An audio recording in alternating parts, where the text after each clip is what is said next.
Clip number 431۔ اس clip میں آپ سورہ توبہ کی آیت نمبر 25 سے 26 تک کی تلاوت، ترجمہ، تفسیر قرآن صراط الجنان سماعت فرمائیں گے۔ بسم اللہ الرحمن الرحیم۔ ترجمہ، اللہ کے نام سے شروع جو نہایت مہربان رحمت والا ہے۔ لقد نصركم الله في مواطن كثيرة ويوم حنين إذ أعجبتكم كثرتكم فلم تغن عنكم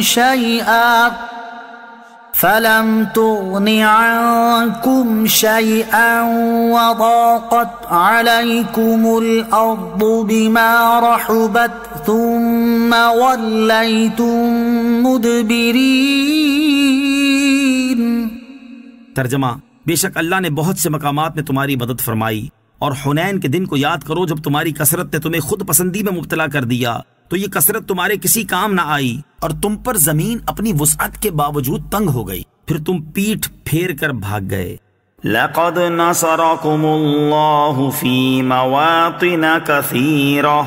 بے شک اللہ نے بہت سے مقامات میں تمہاری مدد فرمائی، یعنی رسول کریم علیہ الصلوۃ والسلام کے غزوات میں مسلمانوں کو کافروں پر غلبہ عطا فرمایا، جیسا کہ واقعہ بدر، قریظہ، نذیر، حدیبیہ، خیبر اور فتح مکہ میں ہوا۔ وَيَوْمَ حُنَيْنٍ، اور حنین کے دن کو یاد کرو۔ حنین مکہ اور طائف کے درمیان ایک مقام کا نام ہے۔ تاریخ اسلام میں اس جنگ کا دوسرا نام غزوہ حوازن بھی ہے، اس لیے کہ اس لڑائی میں بنی حوازن سے مقابلہ تھا۔ غزوہ حنین کا واقعہ، فتح مکہ کے بعد عام طور سے تمام عرب کے لوگ اسلام کے حلقہ بگوش ہو گئے، کیونکہ ان میں اکثر وہ لوگ تھے جو اسلام کی حقانیت کا پورا یقین رکھنے کے باوجود قریش کے ڈر سے مسلمان ہونے میں توقف کر رہے تھے اور فتح مکہ کا انتظار کر رہے تھے۔ پھر چونکہ عرب کے دلوں میں کعبے کا بے حد احترام تھا اور ان کا اعتقاد تھا کہ کعبے پر کسی باطل پرست کا قبضہ نہیں ہو سکتا، اس لیے حضور علیہ الصلوۃ والسلام نے جب مکے کو فتح کر لیا تو عرب کے بچے کو اسلام کی حقانیت کا پورا یقین ہو گیا، اور وہ سب کے سب جوک در جوک بلکہ فوج در فوج اسلام میں داخل ہونے لگے۔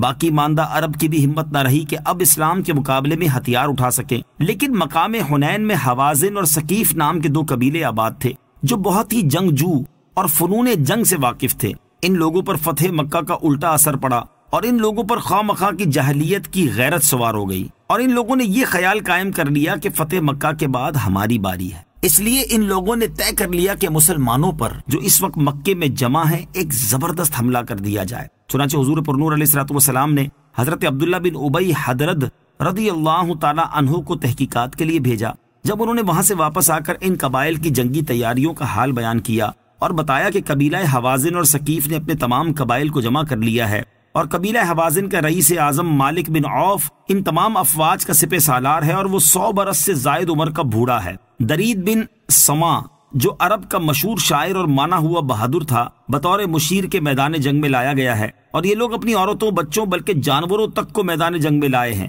تاکہ کوئی سپاہی میدان سے بھاگنے کا خیال بھی نہ کر سکے۔ حضور اقدس علیہ الصلوۃ والسلام نے بھی شوال 8 ہجری میں 12,000 کا لشکر جمع فرمایا۔ 10,000 تو مہاجرین و انصار وغیرہ کا وہ لشکر تھا جو مدینے سے آپ کے ساتھ آیا تھا، اور 2,009 مسلم تھے جو فتح مکہ میں مسلمان ہوئے تھے۔ آپ علیہ الصلوۃ والسلام نے اس لشکر کو ساتھ لے کر اس شان و شوکت کے ساتھ حنین کا رخ کیا کہ اسلامی افواج کی کثرت اور اس کے جاہ و جلال کو دیکھ کر بے اختیار بعض صحابہ کرام رضی اللہ تعالی عنہم کی زبان سے یہ لفظ نکل گیا کہ آج بھلا ہم پر کون غالب آ سکتا ہے، لیکن اللہ تعالیٰ کو ان حضرات کا اپنی فوجوں کی کثرت پر ناز کرنا پسند نہیں آیا۔ چنانچہ اس فخر و نازش کا یہ انجام ہوا کہ پہلے ہی حملے میں قبیلہ حوازن و ثقیف کے تیر اندازوں نے جو تیروں کی بارش کی اور ہزاروں کی تعداد میں تلواریں لے کر مسلمانوں پر ٹوٹ پڑے، تو وہ 2,009 مسلم اور کفار مکہ جو لشکر اسلام میں شامل ہو کر مکے سے آئے تھے ایک دم سر پر پیر رکھ کر بھاگ نکلے۔ ان لوگوں کی بھگدڑ دیکھ کر انصار و مہاجرین کے بھی پاؤں اکھڑ گئے۔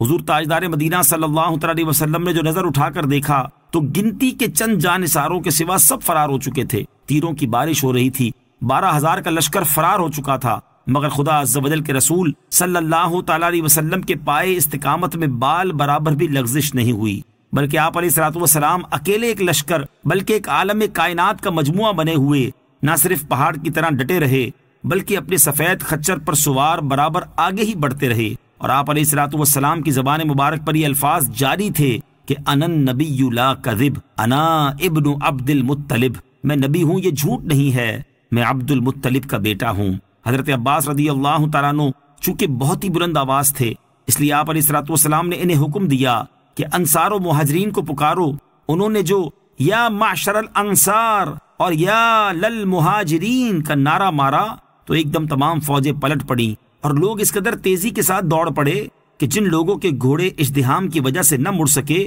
انہوں نے ہلکا ہونے کے لیے اپنی زرہیں پھینک دیں اور گھوڑوں سے کود کر دوڑے اور کفار کے لشکر پر جھپٹ پڑے، اور اس طرح جاں بازی کے ساتھ لڑنے لگے کہ دم زدن میں جنگ کا پانسا پلٹ گیا، کفار بھاگ نکلے، کچھ قتل ہو گئے اور جو رہ گئے گرفتار ہو گئے۔ قبیلہ ثقیف کی فوجیں بڑی بہادری کے ساتھ جم کر مسلمانوں سے لڑتی رہیں، یہاں تک کہ ان کے 70 بہادر کٹ گئے، لیکن جب ان کا علم بردار عثمان بن عبداللہ قتل ہو گیا تو ان کے پاؤں بھی اکھڑ گئے، اور فتح مبین نے حضور رحمت للعالمین صلی اللہ تعالی علیہ وسلم کے قدموں کا بوسہ لیا اور کثیر تعداد و مقدار میں مال غنیمت۔ ثم أنزل الله سكينته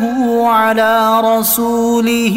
وعلى المؤمنين وأنزل جنودا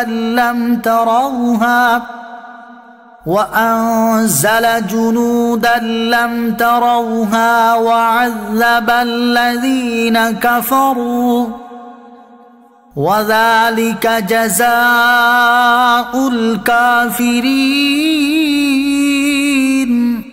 ترجمہ، پھر اللہ نے اپنے رسول اور اہل ایمان پر اپنی تسکین نازل فرمائی، اور اس نے ایسے لشکر اتارے جو تمہیں دکھائی نہیں دیتے تھے، اور اس نے کافروں کو عذاب دیا، اور کافروں کی یہی سزا ہے۔ ثم انزل اللہ سکینتہ،